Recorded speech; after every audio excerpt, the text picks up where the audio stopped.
7 of our journey through the Jesus Storybook Bible by Sally Lloyd-Jones. This chapter is called Washed with Tears. One night, Jesus went to dinner at an important leader's house. The important leader invited his important friends. They were all just sitting down to eat when a woman walked in. She was not invited, but everyone knew who she was. "Who does she think she is?" the guests whispered. "How dare she?" The woman was a big sinner and everyone knew it. It was easy to see, after all. She had broken the rules and done bad things. The woman walked straight up to Jesus. She was carrying very expensive perfume.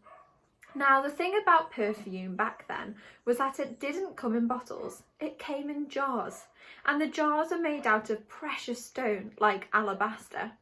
But here's the catch.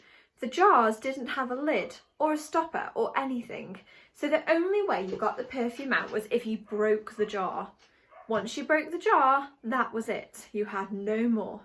Most people didn't use perfume because it was too precious. They just kept it on a shelf and looked at it. So you see, this perfume was her most precious thing in all the world, her treasure. The woman knelt down before Jesus like he was a king. She held Jesus' feet in her hands and started to cry. Her tears fell onto Jesus' feet, washing them. She kissed his feet and dried them with her long dark hair. And then she did something strange. She broke the jar and poured the perfume all over his feet. Everyone gasped. What a waste! Over someone's feet? Such expensive perfume! It smelt like lilies in a summer field.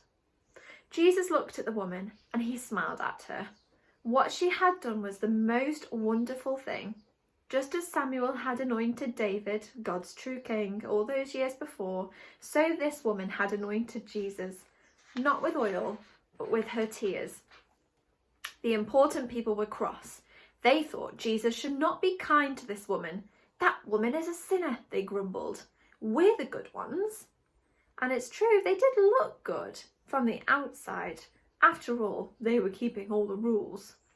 But Jesus could see inside people and inside their hearts. Jesus saw they did not love God or other people. They were running away from God and they thought they didn't need a rescuer. They thought they were good enough because they kept all the rules. But sin had stopped their hearts working properly and their hearts were hard and cold. This woman knows she's a sinner, Jesus told them. She knows she'll never be good enough. She knows she needs me to rescue her. That's why she loves me so much. You look down on this woman because you don't look up to God. She is sinful on the outside, but you are sinful on the inside. The important people shook with anger. Jesus turned to the woman and smiled. Your sins are forgiven, he said. You trusted me, and God has rescued you.